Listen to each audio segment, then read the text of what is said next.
well, let's go move on to our program.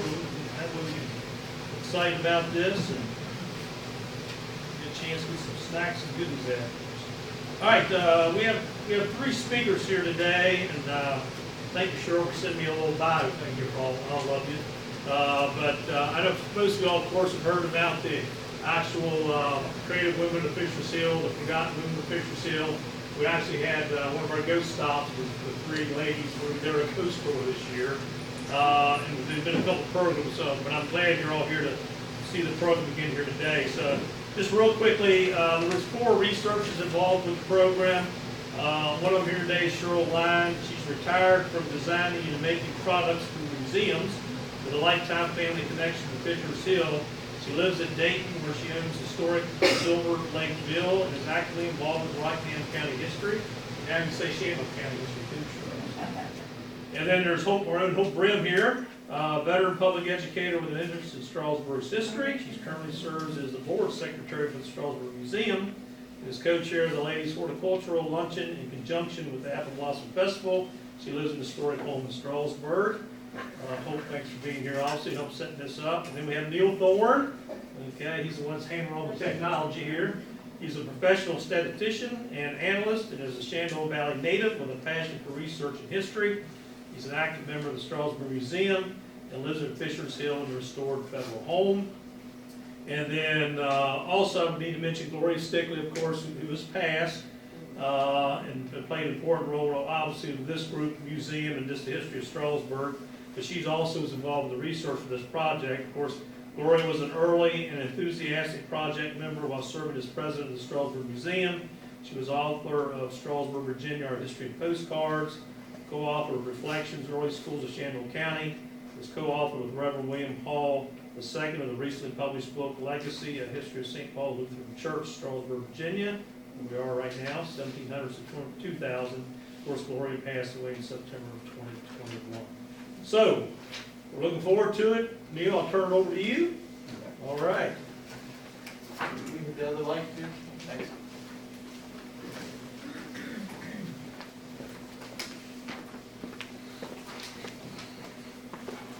I'm Cheryl Lyon, and I want to thank each of you for being here today.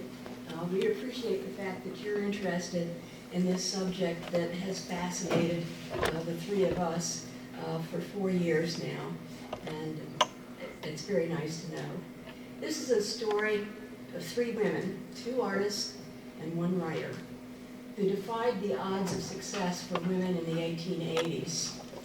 They traveled in magnificent style. They stayed in Gilded Age hotels that were truly opulent, and they rubbed shoulders with America's wealthiest families. Newspapers from across the nation and even Europe reported on their lives, often their daily lives, what they did today and what they did tomorrow. They quietly pursued all the things that women were not supposed to do in the 1880s. Each one of us is going to take a different lady. I'm going to talk about Maria Beckett. She's actually the oldest one, and she probably has the most complicated life of the 3. When Maria Beckett, and perhaps Bertha von Hillern as well, stepped off the train in Strasburg on a summer day in 1880, I think they knew that they had come to the right place.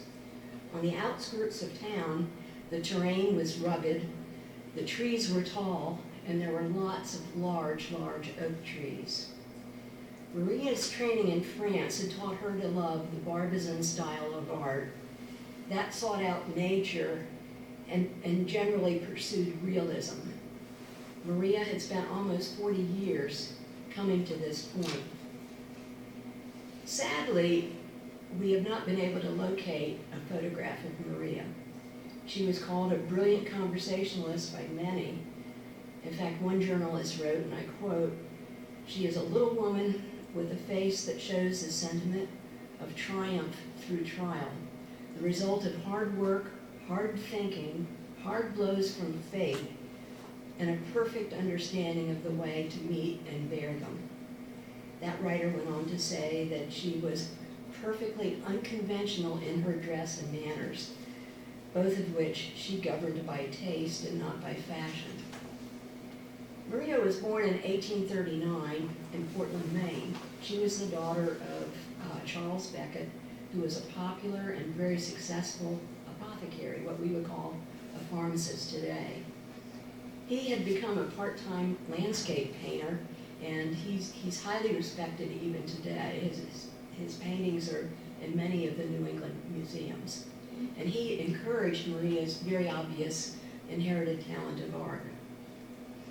In 1864, she was about 25 years old, and she walked into a Catholic church not very far from the family home in Portland. She sat down in a rear pew, and she wasn't there for more than a few minutes. Then, by her telling, she was suddenly flooded with the belief that she was Catholic, and she could instantly recite all the complicated Catholic catechisms. She had been raised a staunch Protestant, so how could this be? But turning Catholic in Maine was not something that you would do voluntarily. It was not a good thing to be at that point in time. But she never wavered from that Catholic faith from that moment for the next 40 years of her life. Her faith shaped her closest friendships. They were, without exception, Catholic. Many of them, like her, converted Catholics. They influenced who her art clients were, and I think I would be fairly correct in saying that her best clients were also Catholic. And her faith shaped a very important part of her daily life. If she was anywhere near a church, if she was in a city, a Catholic church, she would go to Mass every morning. One of Maria's hard blows from fate, and she had many of them, was the Great Fire of Portland on the afternoon of July 4, 1866. This painting by Maria's cousin, George Edward Morse, shows Congress Street in Portland, and this is where both the large Beckett home was, as well as her father's apothecary shop. George, her cousin, painted this painting just a day or two after the fire while it was still fresh in his memory. George also became a part-time landscape painter and is very well recognized and appears in a number of collections in Maine museums. The fire in Portland destroyed not only their home and the apothecary shop, but left over 12,000 people homeless in Portland. That's an extraordinary number. It was considered at the time to be the most destructive fire in the United States up until that point. This stereographic view shows Congress Street where they were living after the fire was over. It was taken, I think, it was about 2 weeks after the fire. Her father, another great blow came when less than 3 months after the fire, Maria's father died. The feeling was his lungs had been damaged by smoke inhalation in the fire. But he, like most Portlanders, had started rebuilding almost immediately. And he'd gone into great debt in order to do that. And he died, it's not quite 3 months later, it was at the end of September in 1866. And when he died, the creditors started closing in on Maria and her mother and insisted on the family's assets being auctioned off. And her mother and she were both left homeless. Maria borrowed several dollars, I think it was about $8 actually, from the Sisters of Notre Dame, who were based in Montreal but were working in Portland. And she borrowed about $8, and she used that money to buy the fare to get to Boston. And in Boston, she started working hard to learn more about art and grow to the point where she could support herself with that. Somehow she managed to get herself to Paris and to Rome for 15 months, where she could train in several different ateliers there. She got back to Boston, and she began studying under William Morris Hunt, who was considered an American Barbizon artist, but he was the first artist in Boston willing to teach women. He was also one of the first in the United States willing to teach women. And with his encouragement, she left again for France in 1876. And when she arrived, she convinced Charles Francois d'Aubigny to take her on as a student.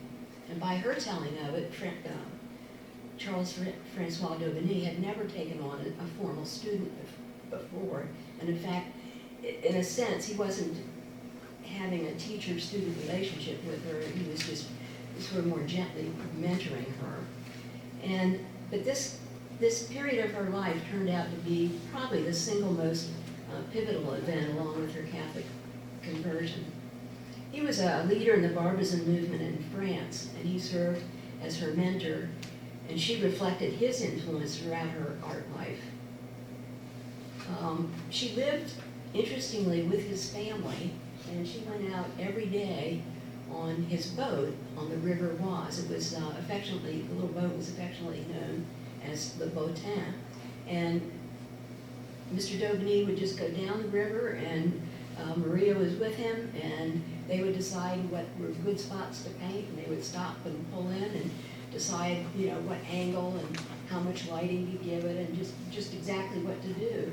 And it was sort of an idyllic life. And in fact, Mrs. d'Aubigny and one of the d'Aubigny sons would often meet them at some predetermined place on the river and bring lunch, and they would have lunch for a couple of hours, and then Mr. d'Aubigny and Maria would go back to painting until sundown, and then they would go on home. D'Aubigny encouraged Maria throughout her 6-month stay with their family. When she returned to Boston, some friends encouraged her to go to a pedestrian race, which is the sport of fast walking. Bertha von Hillern was a national champion, and she was going to be walking there. Somehow, Maria managed to meet Bertha at that race in Boston, and they made friends and remained friends over the next months while Bertha continued to walk in her fast walk exhibitions, and while Maria was still taking art classes. Mr. d'Aubigny had planned to come to America and had actually arranged with Maria and made a lot of plans for that to happen. But unfortunately, just before he was to come, he became ill in France, and he passed away, and he died in 1878. It was about a year later that William Morris Hunt, their art instructor, the Barbizon artist, passed away. And it left Bertha and Maria both more or less floundering in the art world there in the Boston area. With Maria as teacher and Bertha as student, they devised a plan to seek out a rustic terrain like the forest of Fontainebleau in France. That was very popular with Barbizon artists over there, and that's exactly what they did. And this is when they came and discovered North Mountain, and you'll see North Mountain there in the background, and the Barb House is the red brick house there near the bottom center of that photograph. North, yeah. We believe that they came down the B&O Railroad and that they got off at Strasburg Junction. Maria convinced, according to newspaper reports, the Abram Barb family to rent them a large room on the second floor, which would be on the left side of the house as you face it here. And the room went from front all the way to the back, and it overlooked an outbuilding that was probably near where you see that tan-colored cottage. The outbuilding on the farm became their studio. And this we all know from newspaper reports, both at that time as well as a few years later when they were still being reported on. It gives great details as to how the room was laid out. It tells us what was on the mantle in the room. It tells us many details, and in fact it was one particular newspaper article was just absolutely critical in the Stanton newspaper in 1884 to confirm that the Barb House was the right house. They would walk daily 9 miles from the Barb House to the Strasburg post office. That's every day, okay? And some days they were noted with a lot of local interest that they would make 2 trips. That's 18 miles of walking to the post office. The post office was critical to their art business, if you will. They had to have letters going to galleries in various cities, making arrangements for private exhibitions, to shows in various cities, making arrangements to submit their paintings for inclusion in the shows, making hotel reservations, travel planning. The post office was critical to everything that they did. They would also, in between their walks to the post office, they would go tramping around North Mountain and all around the valley. Sometimes they would walk 20 miles in one direction, and sometimes newspaper reporters would follow them down here and actually stay a distance away from them and watch and try to keep up with them in all the walking they did to do their painting and their sketching. Typical pattern was that they would spend 8 or 9 months a year at Fisher's Hill. That usually would start around April. They would stay through Christmas. Often, I would say, the most typical thing was through New Year's. And then the first week of January, second week of January, they would go ahead and start attending shows and selling their paintings. What you see here is a bill of lading that's at the Smithsonian, and it's from here at Strasburg, the B&O Railroad. It's in late July 1884. And what they're shipping here are 2 wooden crates of paintings that's going to what was then considered a World's Fair at Louisville, Kentucky. Now, interestingly, we know what paintings they shipped. That particular fair has a published catalog that we were able to find online, and I forget exactly where that one was, but it gives us the names of the paintings, and in the case of Bertha's painting, it has this illustration. Why it's an illustration instead of a painting is back then in the 1880s, the printing technology did not exist to reproduce a painting in full color and put it in a catalog. So for an art catalog, the exhibition would often have the artist do an illustration of the painting in black and white or grayscale, if you will, that represented the content of the painting, and that's what we have here. This is how Bertha's painting was organized with the large trees left and right, and you can see the monk Felix sort of down slightly to the right of center. He's a very small figure in that. So, if you find a painting out there anywhere that looks something like this, that's the lost painting, and it is a lost painting. It's very sad. But at least we have an idea of what it looks like. Maria's painting was one that was, in the second crate was titled, "On the Border of the Forest, Front Royal." Okay, so, I mean, we're talking about a local scene. It is possible that this is that painting. It may not be, but it's very possible. Some of the thought among certain art historians is that this may be the one. One of the problems with these ladies and with artists in general in this time period is they were often massaging the titles of the paintings, changing them just a little bit. So it might be, instead of "On the Border of the Forest, Front Royal," it might have been at another show as "On the Edge of the Forest, Front Royal." And so you're never sure if exactly what you're looking at. And both of these ladies often did not sign their paintings, and even more often did not record a title for the painting on the painting itself. So you're sort of having to do a lot of detective work to figure that out.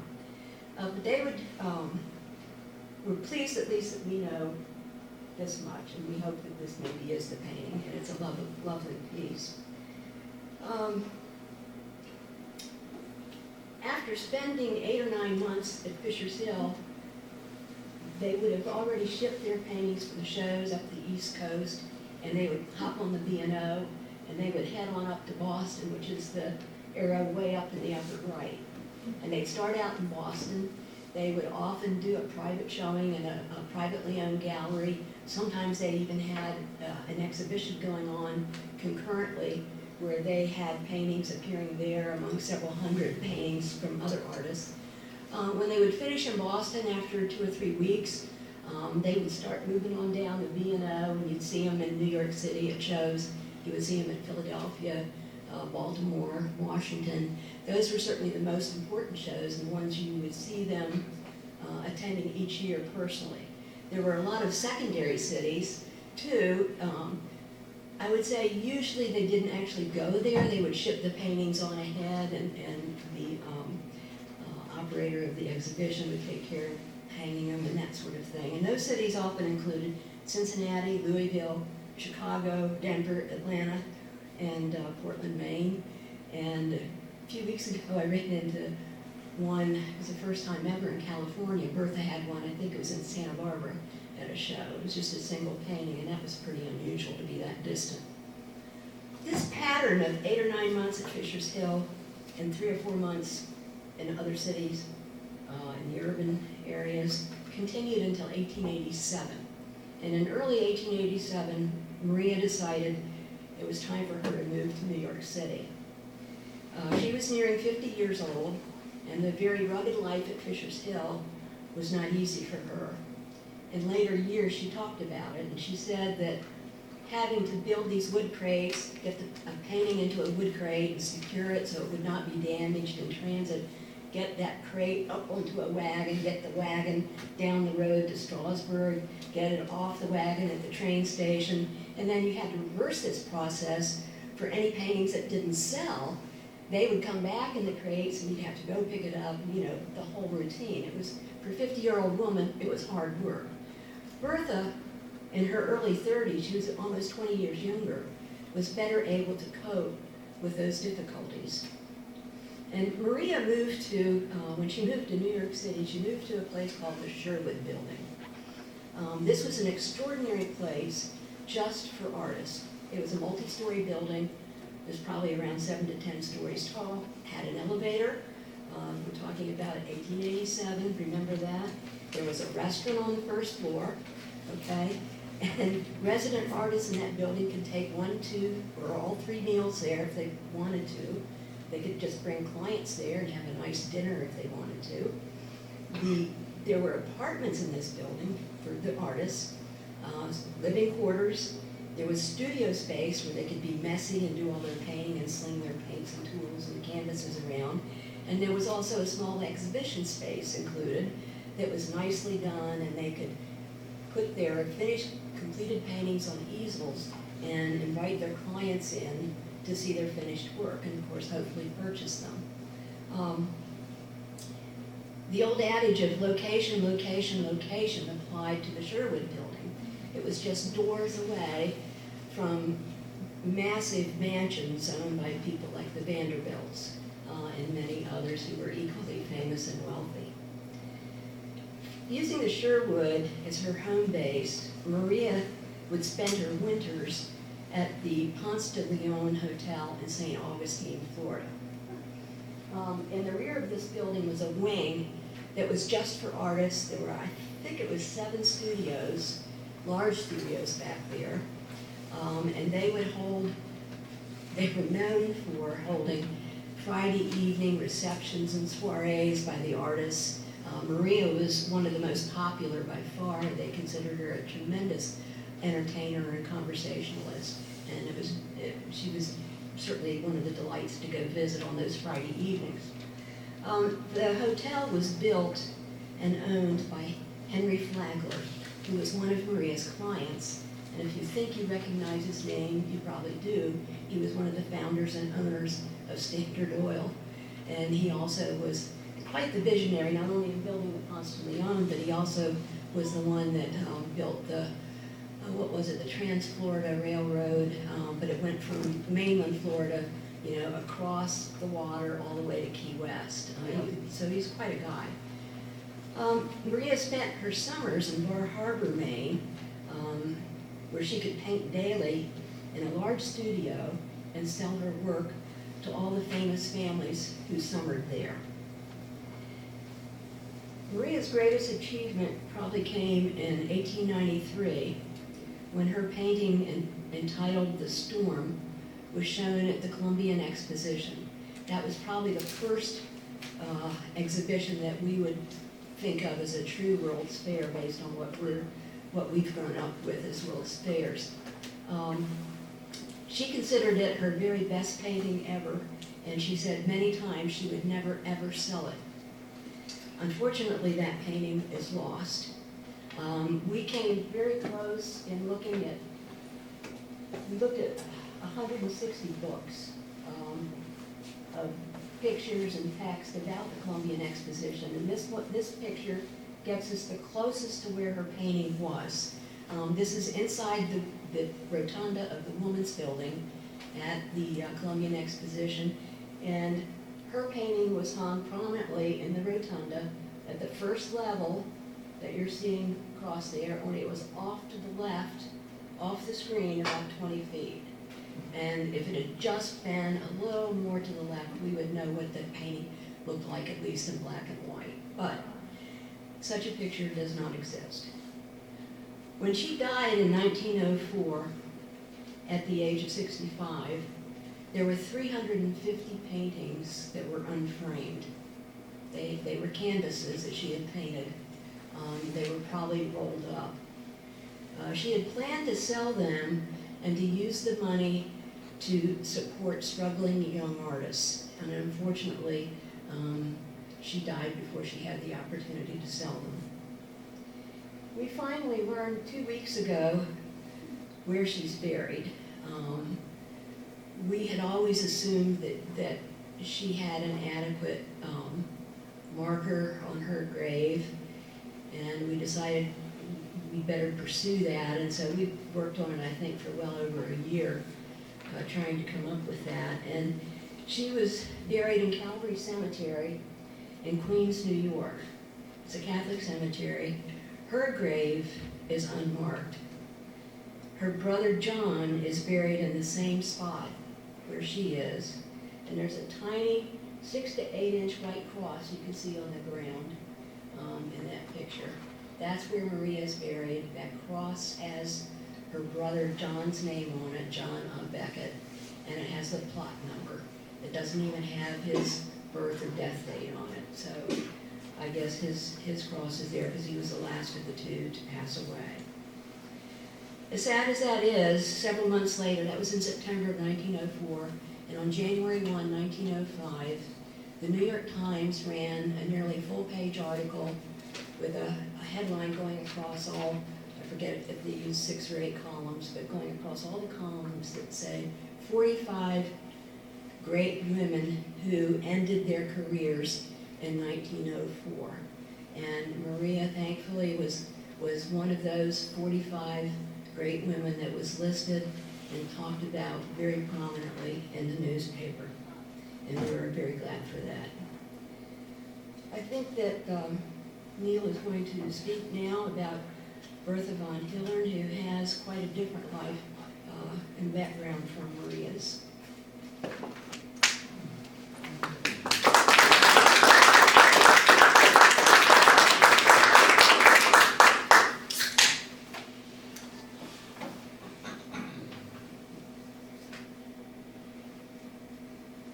Not a single cord was tripped over.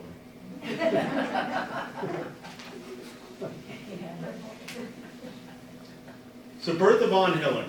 What do we know about Bertha von Hillern? We actually know very little of her early life. She was thought to have been born around 1857 in Trier, Germany, and made her way to the United States around 1876 as a penniless 19-year-old immigrant. Bertha's goal was to study art when she came to the United States. But for that goal, she would need money. And on arrival here, she was a promising pedestrian. It was that sport of pedestrianism that would gain Bertha the money she needed. So what is pedestrianism? Pedestrianism was the forerunner of modern-day race walking. It was an extremely popular sport in the late 1800s, both in competitions and exhibitions. These competitions and exhibitions were mostly conducted in multi-day events in large packed halls with paying crowds and bands. In Bertha's 2-year career as a pedestrian, She accomplished over 30 exhibitions and races between 1876 and 1878. Exhibitions and races up and down the East Coast, and as far west as Kentucky, Illinois, and Ohio.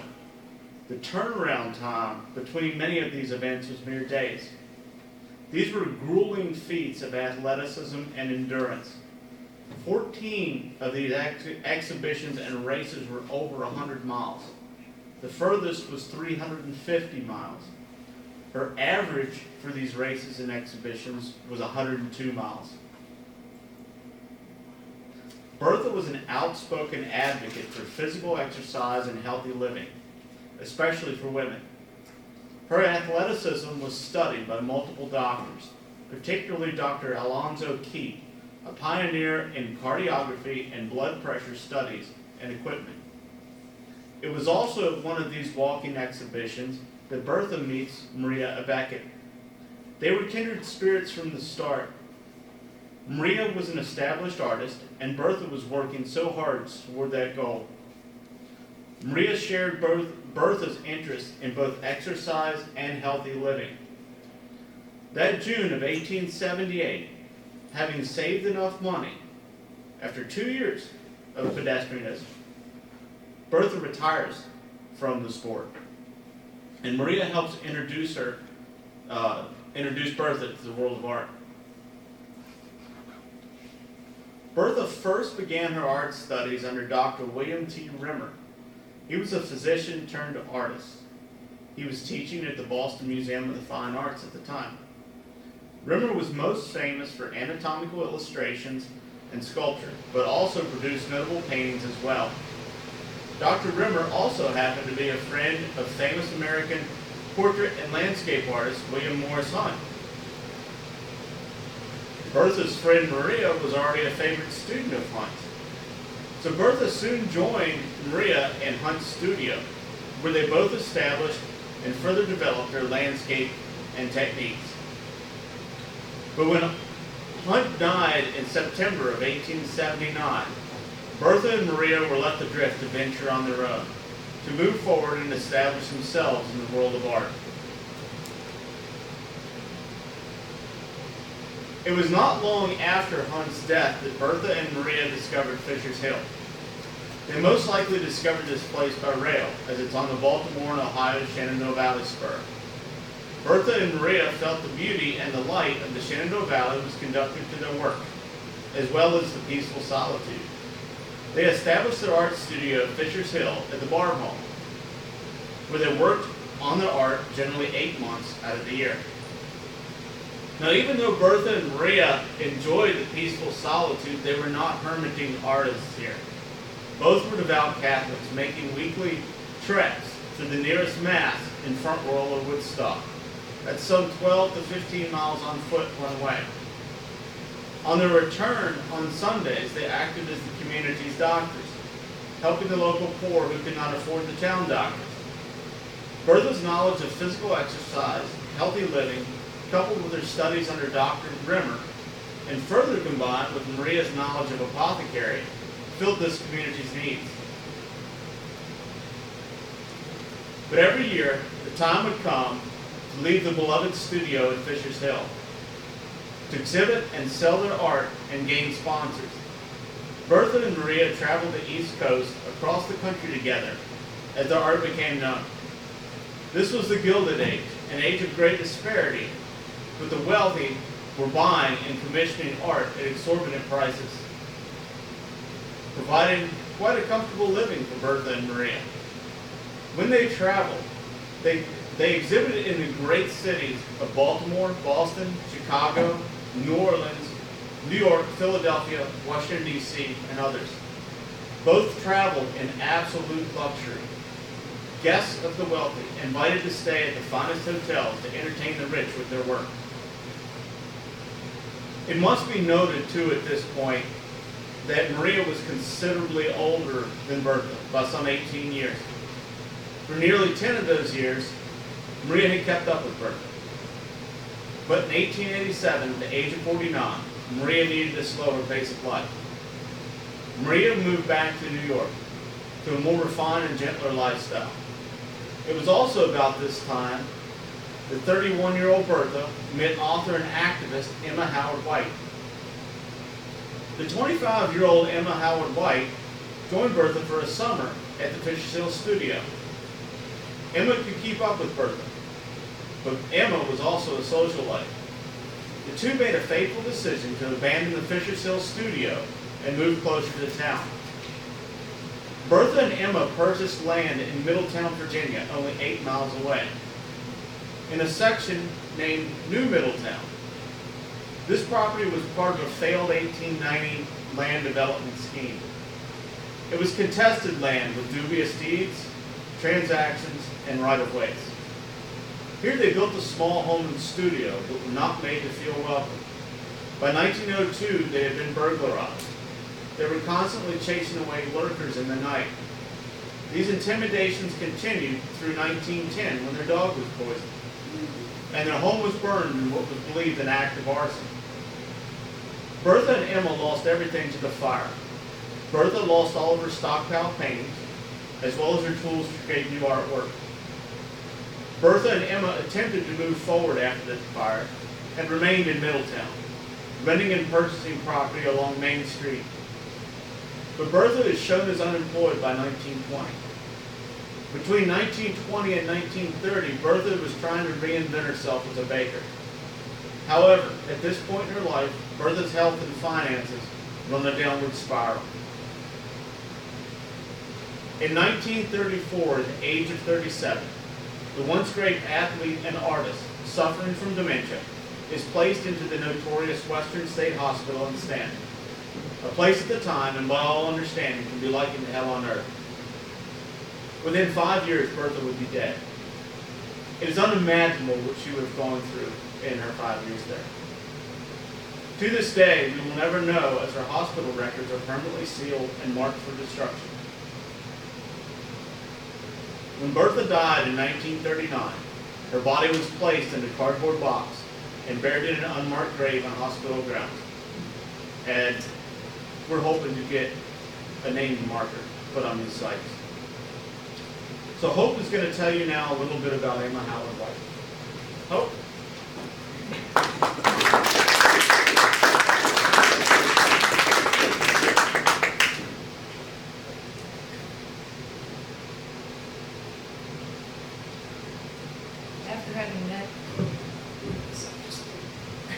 After having met Maria and Bertha, when you described them as independent, ahead of their times and their principles and their careers, visionaries, creative, successful, making their own way in a male-dominated world, Catholic, had connections and associations with people of wealth, fame, and influence. They reached the pinnacle of their careers to only leave the world in a sad and less prosperous way. When I finish, I think you will see that Emma Howard White can be described in the same way. Emma's creativity was in writing and not in the art. You have learned about Maria and Bertha's years. Now you will hear about Emma and Bertha's years. I'll divide my talk up into 2 segments, one of an overview of her career and her life, and then wrap up with some local tidbits about her and her work. And one thing that I've found fascinating about this, with all 3 women, but really makes them real, is that you'll hear references to Wayside Inn, Belle Grove, Round Hill, Fisher's Hill, North Mountain, Winchester. Emma Howard White was born in Baltimore in 1863. Her father was a well-known tobacco broker. Her paternal roots can be traced to immigrants coming with Lord Baltimore to the New World from England. As a student at a young age even, her exceptional writing skills were recognized. She was encouraged by her peers and later in her professional career by Bertha. Emma's writing spanned all genres: short stories, novels, books, magazine and newspaper articles, radio scripts, Catholic publication entries, plays, and playlists. And I think Neil, yes, is going to show some books that she wrote. Another genre she entered was a photoplay. which was kind of a precursor to the silent movies. Emma was determined to stay abreast of the newest ventures of her day. Therefore, she became very interested in creating photoplays, using still photos instead of film to tell a story. She had professional connections with a company that would eventually become Paramount Pictures. Regarding her newspaper career and the premise that she, like Maria and Bertha, had connections, Emma benefited from her connection with W.D. Boyce of Chicago. He was in the newspaper business. Often her newspaper items were placed on the front page of his publications, and later I'll tell you about how her writings were also syndicated by another connection she had. It seems natural that she would be in contact with W.D. Boyce because he was very interested in human rights too. He employed over 30,000 newsboys that he was adamant would be treated, fairly. He was also the founder of the Boy Scouts of America. He also employed women in his workplace, which I'm sure Emma was very impressed by this practice by a man in a male-dominated world at that particular time, employing so many females. He also supported labor unions. Joseph Boyles of Chicago was in the syndication of newspaper, and so therefore Emma often benefited from his assistance.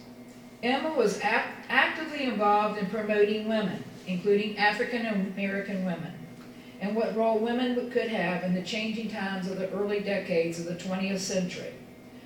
To illustrate this, I'd like to share 3 newspaper articles. Apparently there had been an article written by a gentleman, and Emma decided that she was going to respond to him. He more or less said in his piece that women need to keep their place. And Emma, of course, would have none of that, and she wrote back, "Women are no longer to be ornaments." From a July 8, 1918 Winchester Star, here's a story of interest to us in Strasburg. Miss Emma Howard Wright made an address on our flag at the Mount Zion M.E. Church in Strasburg last Sunday on the occasion of the Children's Day services. Miss Wright gave some interesting information relative to the work that the colored women are doing for the government. They raised $5 million during the last Liberty Loan. Poor colored women in a tobacco factory in Norfolk alone raised $91,000. At that time, the National Association of Colored Women had a membership of 100,000. Another article from the September 1, 1920 Stanton News Leader I found particularly interesting because of its reference to Winchester. From that clipping, Emma Howard Wright received a telegram from the national headquarters of the Women's Party encouraging Virginia women to register to vote and do it without delay. Ms. Wright expects to inaugurate a campaign here in the Winchester area and elsewhere to line up the women eligible to vote. The short article also pointed out that the women of this section of Virginia have not been enthused as much as they had been predicted over the right to register and vote in the coming election. Up to Saturday night, less than 30 women had registered in Winchester, although much publicity had been given regarding the simple rules of procedure provided by the last legislature. It is not known whether Wright inaugurated a new voting campaign after this less than stellar participation by the local ladies. In February 20th of the same year, there was an article where it was said she was conferencing with the Republican delegates from Virginia who would be going to the National Convention in Chicago, and she was sponsoring General Leonard Wood, who would lose to Warren G. Harding after the 4th vote, the succession of votes they take to determine who would be running on the Republican ticket for president. A talented and creative literary career in her role as an activist earned her the honor of being featured in the 1893 book, A Woman of the Century, by Frances Willard, founder of the World's Christian Temperance Union. I can't say that too fast. Over 1,400 women were included. The only known photo of Emma is included in that book. Many photos of the women featured were not in the book, so we're so glad to have that. Some of the honorees that were included in the book were Clara Barton, Louisa May Alcott, and Susan B. Anthony. And from the bio, I'd like to highlight two things. Reference to her novel, Passion, Flowers of the Cross, which appeared in 1891, made a great stir in the literary world. The second reference talks about her fondness of outdoor exercise as a panacea for nearly all physical ills and a great promoter of health and beauty. Have we heard that earlier today when hearing about Bertha and Maria and doctoring? Now for a few local tidbits. Some of you might have this book. It was generated out of Winchester. It was a fundraiser by the Women's Civic League of Winchester. And I'm going to read an excerpt from there. It's an entry written by Emma Howard White. And it's about the Barb House. The square red brick house, about 2 miles from the Fisher's Hill station, known as the Barb Farmhouse, has many historical associations. During the Civil War, the Battle of Fisher's Hill was fought within a stone's throw of it, and many skirmishes took place in this vicinity. It was frequently used as a hospital for the wounded soldiers of both armies. Soon after the close of the Civil War, the farmhouse and vicinity acquired an uncanny reputation. It was said to be haunted. Miss Bertha von Hillerin, now of Winchester, and a fellow artist, Miss Maria Beckett of Boston, had for several years a summer studio at the farmhouse. These artists, both women of intelligence, claimed to have seen strange things and heard strange noises while spending their summers at the farmhouse. Near the farmhouse, on the road to the Fisher's Hill, is a wooded hill known as Red Hill, because of the color of the soil. Seated upon the porch of the farmhouse in the evenings, Van Hillerin and Beckett have frequently heard a sound like the trampling of marching men over Red Hill. Sometimes in walking over the hill, the artist found this sound so pronounced as to convey the impression that troops were advancing. They were actually bearing down upon them. Emma Howard White. In Middletown, the 1910 census listed the two ladies' occupations as Emma, a fiction writer, and Bertha as a landscape artist. But an additional note it made me very interested, and it was said the following: "We work on our own, and we are not employed by someone else," illustrating again the spunkiness and independent spirit that were characteristic of not only Emma, but the other two ladies. While in Middletown, two plays based on Emma's creations financially benefited and were presented by the Mount Carmel Cemetery Society. Neil referenced the Middletown Land and Improvement Company that was unsuccessful. Well, the developer, Samuel Sperry, tried to purchase back some of the lots that had been part of his farm. He started plowing up the land and the streets for crops. Emma, without an attorney, sued him. Well, you know who won? Emma. And who was found in contempt of court? Mr. Sperry. They lived in the section that is marked with the red, and it's diagonal to the Mount Carmel Cemetery. The court ruled that he had not and could not purchase the streets, as the streets had been laid out and dedicated. Interestingly enough, this lawsuit had the effect of preserving most of the streets that had been laid out in 1890. Frederick County's GIS map of that area today matches near perfectly with the map published by the Middletown Land and Improvement Company over 100 years ago. Streets still feature the same names, park spaces are still there, and lots are still marked off in the same way. Excuse me. Winchester years.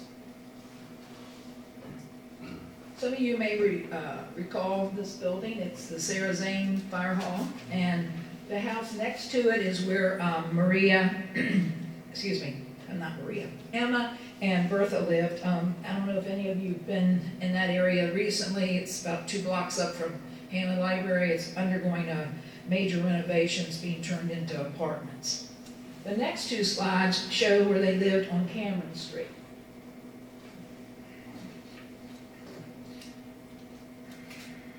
And wrapping up, I want to share a story that ran in the Daily Independent, a newspaper in Winchester, July 15th, 1924. Her composition included an analogy. This is Emma's composition. Included an analogy between a rose and an apple blossom. Both, she said, were fragrant, delightful, and beautiful. But only the more practical apple blossom will produce fruit or a harvest. Could we use this comparison for the lives of Bertha, Maria, and Emma? The harvest produced by all 3 ladies, individually as well as collectively, were abundant. Emma Howard Wright was sent to the poorhouse on October 24th, 1934, possibly because Van Hilleren was no longer at home to help care for her.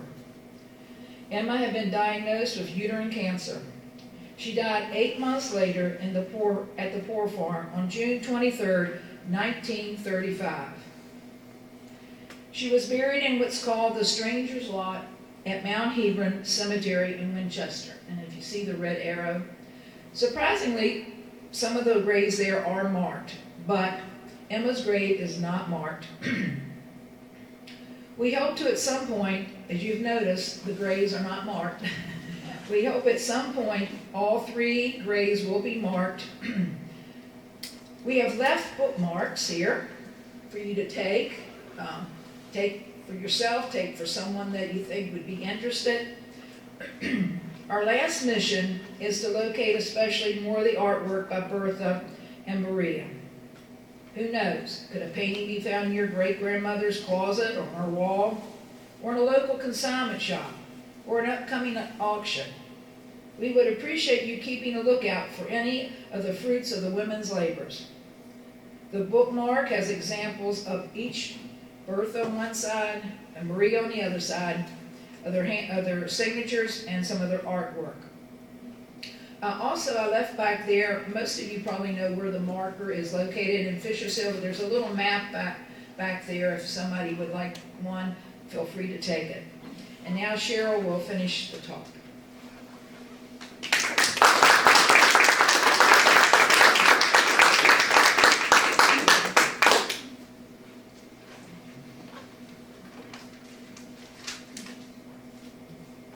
Prominently placed in the front of the book we're working on is this quotation by a contemporary author.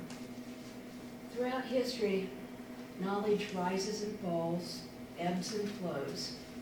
What once was known is forgotten again, lost in time, sometimes for centuries, only to be discovered ages later.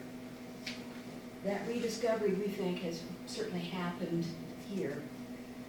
It came more than a century after they lived among us at Winchester, in Middletown, and Strasburg, and Fisher's Hill. The Fisher's Hill Ladies Project happened when we tugged on a tiny thread, a snippet in an 1880s newspaper, a filler about Bertha von Hiller's studio at Fisher's Hill.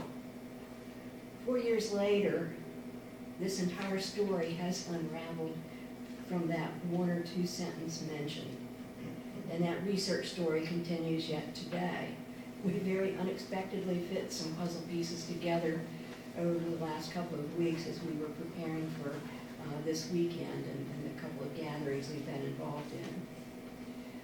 Probably the single most important accomplishment of the Fisher's Hill Ladies Project has been finding the art and the writings of these ladies and trying to pull them together so they can be studied and better understood. None of us, or the 3 of us, are professional writers or art historians. So we're a bit out of our comfort zone with a lot of this, but we are decent researchers. There are now 10 found works by Bertha, when it was thought for decades that there was no surviving work by her. were 6 paintings and 4 are illustrations. There are now 30 works known for Maria. 19 of those are paintings, and the remaining 11 are illustrations. And as Hope alluded to, we believe that there are many, many more paintings out there by both ladies, and locally even. They did, for a period of a decade, they did most of their painting at Fisher's Hill. And many of those paintings carry local names on those paintings. It will be, Massanutten or something, Main Street in Strasburg, or Old Mill in Strasburg, or Farmhouse near Tom's Brook. There are just many paintings with local names. And so we feel like they're out there to be found. Christopher Volpe, who was with us in October for the dedication of the historical highway marker, he's an artist and an art historian who shined a light on Maria's work over 10 years ago. And he commented then, her achievement is not so much her work, but how early she created it, how successful she became, and against what odds. The same comment applies really to all 3 women. They all 3 defied the odds. All 3 of us remaining on the project, I would like to add, are very appreciative of your interest and support over these last few years, and especially your help in shouldering the expense on this project. We appreciate it very much. This has truly been a community effort, and we thank you for it. You've had a big role to play. Cheryl,